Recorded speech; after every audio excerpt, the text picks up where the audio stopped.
अस्सलामु अलैकुम वरहमतुल्लाहि वबरकातुहू। सहायक उर्दू अनुवादक 2025 की क्लास में आप लोगों का बहुत बहुत स्वागत है। तो आज के इस क्लास में हम लोग जीके के 25 क्वेश्चंस फिर से दोहराएंगे और आज के इस क्लास में हम लोग बहुत ही महत्वपूर्ण क्वेश्चनों को हल करने वाले हैं जो कि करंट अफेयर से रिलेटेड है, यानी कि हाल फिलहाल में जो सभी घटनाएं घटी हैं उन पर आधारित क्वेश्चंस मैं आप लोगों के लिए लेके आ गया हूं।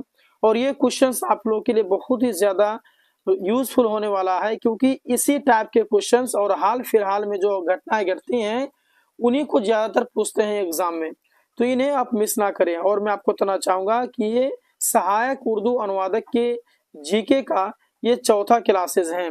इससे पहले भी ढेर सारे क्लासेस गुजर चुकी हैं उर्दू ग्रामर से रिलेटेड या फिर आपके अनुवाद से रिलेटेड, शब्दार्थ से रिलेटेड बहुत सारे क्लासेस गुजर चुकी हैं। आपने नहीं देखा है तो सबका लिंक आपको डिस्क्रिप्शन में मिल जाएगा, आप सबको एक एक करके वॉच करते रहेंगे। तो फिलहाल हम लोग आज के इस क्लास में जीके के लगभग 20 या फिर 25 क्वेश्चंस को हल करेंगे, ठीक है, और इसको बेहतर तरीके से समझने वाले हैं। आइए आज की इस क्लास को शुरू करते हैं। क्लास को शुरू करने से पहले अगर आप लोग न्यू स्टूडेंट हैं, अभी तक ग्रुप में जुड़े हुए नहीं हैं, तो आप लोग इस नंबर पर कांटेक्ट करेंगे और आप लोग व्हाट्सएप ग्रुप में जुड़ जाएंगे और जो है पीडीएफ भी ले लेंगे ताकि आपकी जो तैयारी है वो अच्छी तरह से हो पाए। चलिए, क्वेश्चन है कि हाल ही में असम के किस राष्ट्रीय उद्यान में 9 कैप्टिव ब्रेड पिग्मी हॉक्स को छोड़ा गया। तो ये जो पिग्मी हॉक्स है ये क्या है आपको मैं आगे समझाऊंगा। तो क्वेश्चन में है कि हाल फिलहाल में जो असम के किस राष्ट्रीय उद्यान में 9 कैप्टिव ब्रेड पिग्मी हॉक्स को छोड़ा गया। आपके सामने में ऑप्शंस हैं कि काजीरंगा राष्ट्रीय उद्यान में, या फिर आपके मानस राष्ट्रीय उद्यान, या फिर रेमोना राष्ट्रीय उद्यान, या फिर आपका नमदाफा राष्ट्रीय उद्यान। तो इसका ऑप्शन नंबर आपका सही हो जाएगा मानस राष्ट्रीय उद्यान, यानी कि ऑप्शन नंबर बी बिल्कुल राइट हो जाएगा। इसके बारे में ज्यादा जानते हैं, यहाँ पर देखिएगा, इसको पढ़िए थोड़ा सा, आप लोग समझ में आएगा कि हाल ही में असम के मानस राष्ट्रीय उद्यान, जो कि यहाँ पर मैंने आपको इनसे बताया, में 9 कैप्टिव ब्रेड पिग्मी हॉक्स को छोड़ा गया। तो पिग्मी हॉक्स क्या है? तो पिग्मी हॉक्स दुनिया की सबसे छोटी और दुर्लभ जंगली सूअर प्रजातियां हैं। ये अपने घोंसले खुद बनाते हैं। ये जो पिग्मी हॉक्स हैं, ये जो अपने जो घोंसला है ना खुद बनाते हैं, जिनकी छत होती है जो इन्हें स्तनधारियों में अद्वितीय बनाती है, और एक इंडिकेटर स्पीशीज के रूप में इनकी उपस्थिति ऊंचे गीले घास के मैदानों के स्वास्थ्य को दर्शाती है। ये घने घास, जड़ी बूटियों और छोटे पेड़ों वाले है ना अवस्थित घास के मैदानों में पनपते हैं। वर्तमान में इनकी जीवित जंगली आबादी मानस टाइगर रिजर्व में है, यानी कि IUCN के अनुसार पिग्मी हॉक्स गंभीर रूप से संकटग्रस्त है और वन्य जीव संरक्षण अधिनियम 1912 की अनुसूची में सूचीबद्ध है। यानी इसको पढ़िएगा तो इसके बारे में आपको नॉलेज हो जाएगा, है ना। तो इसीलिए हाल ही में जो असम के किस राष्ट्रीय उद्यान में 9 कैप्टिव ब्रेड पिग्मी हॉक्स को छोड़ा गया है, तो इसका ऑप्शन बी बिल्कुल हो जाएगा मानस राष्ट्रीय उद्यान में। ठीक है, असम के जो मानस राष्ट्रीय उद्यान है उसमें 9 कैप्टिव ब्रेड पिग्मी हॉक्स को छोड़ा गया है। अच्छा, क्लास कैसा लग रहा है आपको एक बार तो कमेंट कर लेंगे, और बाकी अगर आपको क्वेश्चन समझ में आ रहा है तो अच्छी बात है, नहीं समझ में आ रहा तो फौरन अभी आप कमेंट करेंगे, मैं आपको बढ़िया से समझाने की कोशिश करूंगा। और बाकी जो है इनको ये सभी जो दिया हुआ रहता है नोट्स में ना, इनको आप जरूर याद कर लें ना, मतलब कि पढ़ लें, आपको ज्यादा इसके अंदर में नॉलेज मिल जाएगा। ठीक है, चलिए अब आइए अगला क्वेश्चन की ओर हम लोग बढ़ते हैं। देखिएगा कि ऑकहर्ट्स रॉक शेल्टर जो हाल ही में प्राचीन जीनोम एंशिएंट जीनोम्स की खोज के कारण समाचारों में था, किस देश में स्थित है। यानी कि जो ऑकहर्ट्स रॉक शेल्टर है जो कि हाल ही में प्राचीन जीनोम की खोज के कारण समाचारों में था, तो कौन? ऑकहर्ट्स रॉक शेल्टर। तो इसके बारे में आपको बताना है कि ये किस देश में है। आपके पास में ऑप्शंस हैं आपके इथियोपिया, या फिर आपका सेशेल्स, या फिर दक्षिण अफ्रीका, या फिर आपका डेमोक्रेटिक रिपब्लिक ऑफ कांगो। ये जो ऑकहर्ट्स रॉक शेल्टर है जो कि हाल ही में प्राचीन जीनोम की खोज के कारण समाचारों में था, किस देश में है? तो इसका ऑप्शन नंबर आपका सी बिल्कुल राइट हो जाएगा, यानी कि दक्षिण अफ्रीका में है। ये सभी करंट अफेयर से रिलेटेड है जो कि फिलहाल में जो घटनाएं घटी हैं उनसे रिलेटेड है। तो ये सभी आपके पास में नॉलेज होना जरूरी है क्योंकि इसी में से ही क्वेश्चंस आते हैं, ठीक है, ज्यादातर। चलिए, अब इसके बारे में अगर आप ज्यादा जानकारी लेना चाहते हैं तो इसको पढ़ सकते हैं कि ऑकहर्ट्स रॉक शेल्टर जो जॉर्ज दक्षिण अफ्रीका के पास स्थित है ना, दक्षिण अफ्रीका है ना, दक्षिण अफ्रीका के पास में स्थित है, ने लगभग 10,000 साल पुराने प्राचीन जीनोम प्रदान किए हैं। यह पुरातात्विक स्थल अपनी 12,000 वर्षों का मानव निवास की रिकॉर्डिंग और कई प्राचीन जीनोम की खोज के लिए महत्वपूर्ण है, जो क्षेत्र के निवासियों के बीच उल्लेखनीय आनुवंशिक निरंतरता को दर्शाते हैं। ये खोजें अफ्रीका की समुदाय आनुवंशिक विविधता और मानव इतिहास के लिए इसके महत्व को समझने के आवश्यक को उजागर करती है। इनको आप पढ़ सकते हैं। चलिए, ज्यादा जानकारी के लिए आप उनको पढ़ लेंगे। अगला है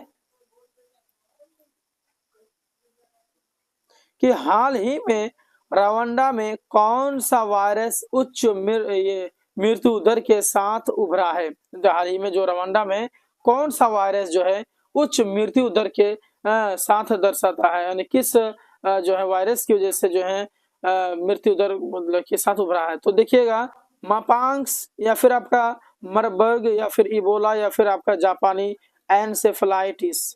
तो देखिए दोस्तों, मैं आपको बताना चाहूंगा कि इसका ऑप्शन नंबर का बी बिल्कुल राइट हो जाएगा, यानी कि मारबर्ग। ठीक है, क्या है? तो हाल ही में रवांडा में कौन सा वायरस तो मारबर्ग है ना, उच्च मृत्यु को साथ जो है उभरा है। आइए इसके बारे में और विस्तार से हम लोग जानते हैं। यहाँ नोट्स पढ़िएगा कि मारबर्ग वायरस जो फिलोवायरस परिवार का हिस्सा है, सबसे घातक रोगजनकों में से एक है। इसके मामले मृत्यु दर 24% से 88% तक होती है। देखिए कितना खतरनाक है। रवांडा में हालिया प्रकोप में 46 संक्रमकों में से 12 जो है मौतें हुई हैं, जो मुख्य रूप से स्वास्थ्य कर्मियों को प्रभावित कर रही हैं। इसके बारे में भी, इस बीमारी के बारे में, इस वायरस के बारे में भी आप यहाँ पर पढ़ेंगे। देखिए, मैं आपको अगर हर एक चीज पढ़ के सुनाऊंगा ना तो ये जो क्लास है बहुत ही ज्यादा लंबा हो जाएगा और आप बोरिंग फील करना शुरू कर देंगे। इसीलिए आप क्या करें, आराम से पढ़ने के बाद में नेक्स्ट सवाल की तरफ हम लोग बढ़े। चलिए, अब आइए अगला क्वेश्चन की ओर हम लोग बढ़ते हैं। कह रहा है कि भारत की पहली स्वदेशी हाई स्पीड ट्रेन किस कंपनी ने बनाई है? क्या कह रहा है इसमें कि भारत की पहली स्वदेशी हाई स्पीड ट्रेन किस कंपनी ने बनाई थी? तो भारत इलेक्ट्रॉनिक्स लिमिटेड यानी कि BEL में नहीं, या फिर आपका हिंदुस्तान एरोनॉटिक्स लिमिटेड यानी कि जिसे HAL कह सकते हैं, या फिर भारत अर्थ म्यूर्स लिमिटेड जिसे BEML कह सकते हैं, इसने बनाई है, या फिर आपका भारत हैवी इलेक्ट्रिक्स लिमिटेड यानी कि BHEL के द्वारा है। किसके द्वारा है आप बताइए। मेरे दोस्तों, इसका ऑप्शन नंबर आपका सी बिल्कुल राइट हो जाएगा, यानी कि भारत अर्थ म्यूअर्स लिमिटेड यानी कि BEML के द्वारा। ठीक है, इसके बारे में विस्तार से यहाँ पढ़िएगा, पढ़ सकते हैं आप कि BEML ने भारत की पहली स्वदेशी हाई स्पीड ट्रेन बनाई है, जिसकी अधिकतम गति जो है 280 किलोमीटर प्रति घंटा है, और 11 मई 1964 को सोवियत संघ की सहायता से स्थापित BEML शुरू में पूरी तरह भारत सरकार के स्वामित्व में थी। इसका मुख्यालय बेंगलुरु में है और यह भारी उपकरण जैसे अर्थ मूविंग, फिर रेलवे, परिवहन और खनन क्षेत्रों के लिए जो है निर्माण करती है। 1992 में सरकार ने अपनी 25% हिस्सेदारी बेची और प्रबंध नियंत्रण के साथ 26% की रणनीतिक विनिवेश के बाद में मंजूरी दी और BEML एशिया में अर्थ मूविंग उपकरण की दूसरी सबसे बड़ी निर्माता है। देखिए इसके बारे में कितनी इंफॉर्मेशन वाली बात कही है, बहुत इंपॉर्टेंट, उसको पढ़ा कीजिएगा। ठीक है, अगला क्वेश्चन है कि हाल ही में चर्चा में आया national mission for manuscripts NMM किस मंत्रालय द्वारा स्थापित किया गया था?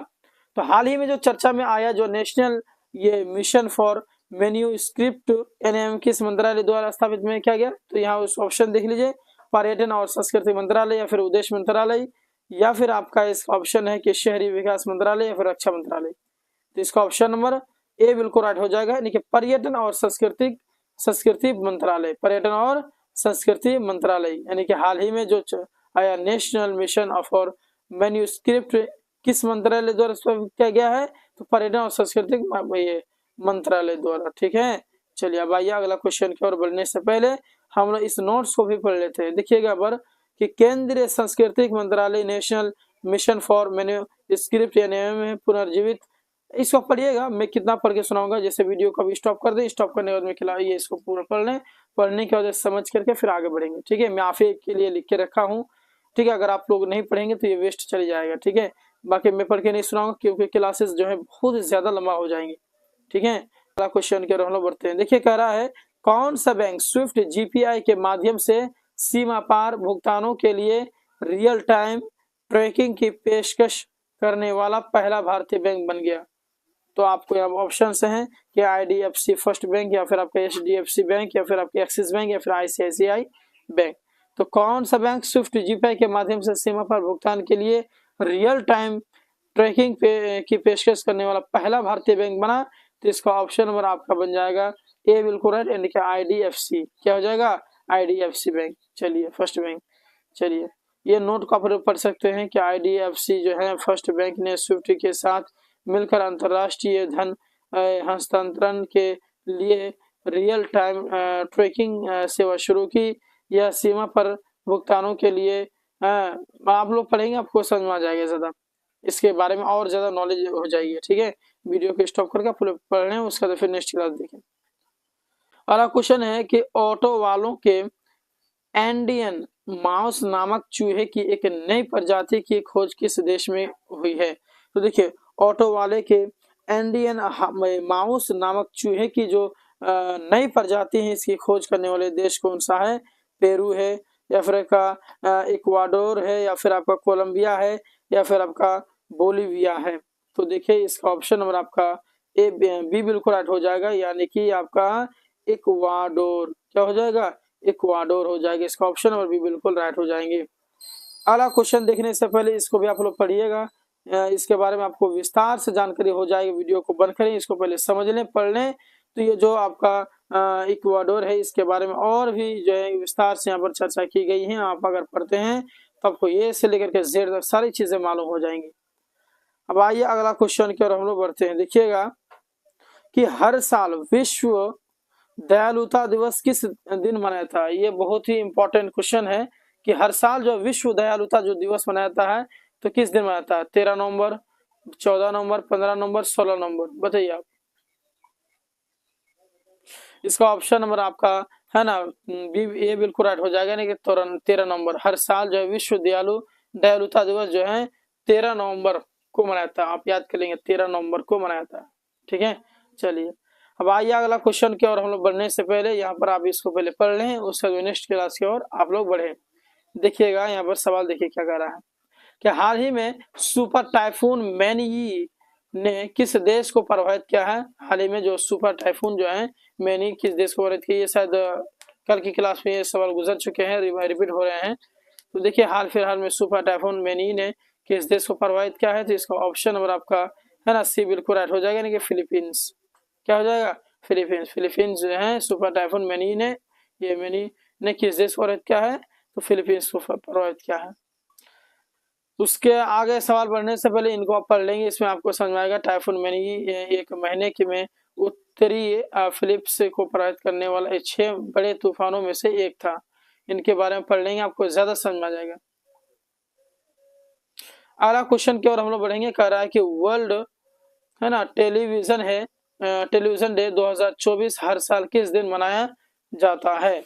तो आपका 20 नवंबर है, 21 नवंबर है, या फिर आपका यहाँ देखेंगे ऑप्शन में कि 23 नंबर है और 22 नंबर है, 23 नंबर है। जिसका ऑप्शन बी बिल्कुल राइट हो जाएगा, यानी कि 21 नंबर, यानी कि वर्ल्ड टेलीविजन डे 21 नवंबर 2024 को मनाया जाता है।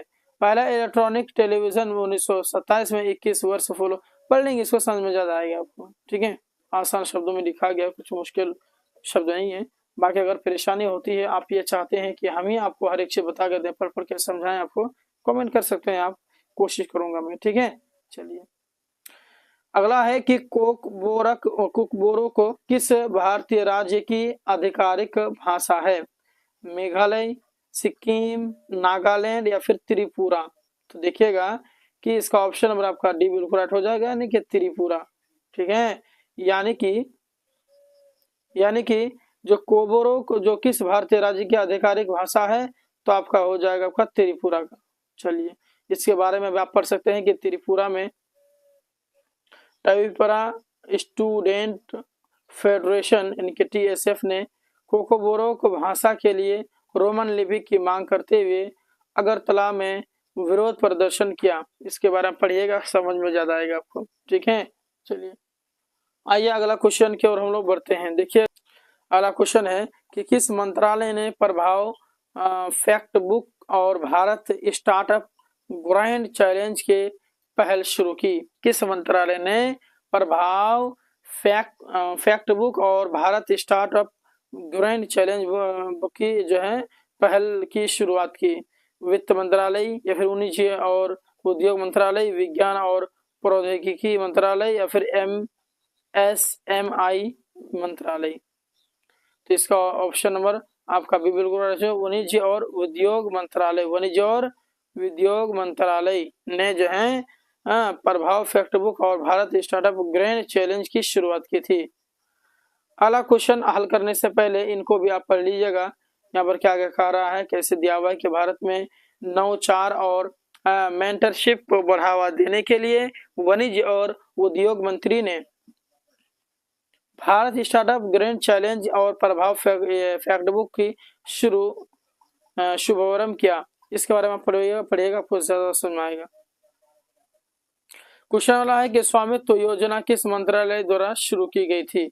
जो स्वामित्व योजना है किस मंत्रालय द्वारा शुरू की गई थी? आपके सामने ऑप्शन से हैं कि पंचायती राज मंत्रालय या फिर आपका जल शक्ति मंत्रालय या फिर आपका कृषि मंत्रालय, या अगला ऑप्शन से है आपके सामने में कि सांस्कृतिक मंत्रालय। तो देखिए स्वामित्व योजना किस मंत्रालय द्वारा शुरू की गई थी? स्वामित्व योजना, तो इसका ऑप्शन नंबर आपका ए बिल्कुल राइट हो जाएगा, यानी कि पंचायती राज मंत्रालय। ठीक है, चलिए अगला क्वेश्चन हल करने से पहले यहाँ पर पढ़ लीजिएगा कि प्रधानमंत्री नरेंद्र मोदी 18 जनवरी 2025 को स्वामित्व प्रॉपर्टी का ये कार्ड से की ई वितरण की देख रेख करते हैं। 24 अप्रैल 2020 की शुरुआत की गई स्वामित्व योजना पंचायती राज मंत्रालय के तहत एक केंद्रीय क्षेत्र की योजना है। इस तरीके से आप इसको पढ़ लेंगे, आपको समझ में ज्यादा आएगा। अगला क्वेश्चन हम लोग देखेंगे, यहाँ पर कह रहा है कि 15वें अंतरराष्ट्रीय विश्व फार्मा कोपिया बैठक यानी IMWP की मेजबानी कौन सा शहर कर रहा है?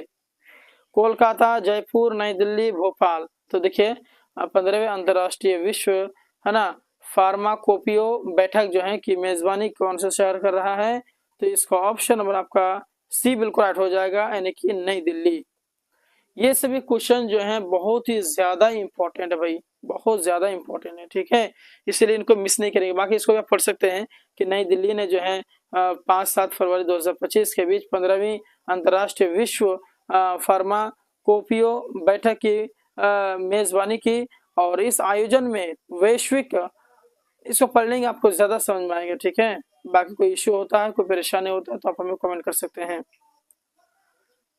अगला क्वेश्चन आपके सामने में कि यशस विमान किस संगठन द्वारा विकसित किया गया है? ठीक है, तो यशस विमान जो है किस संगठन द्वारा विकसित किया गया है?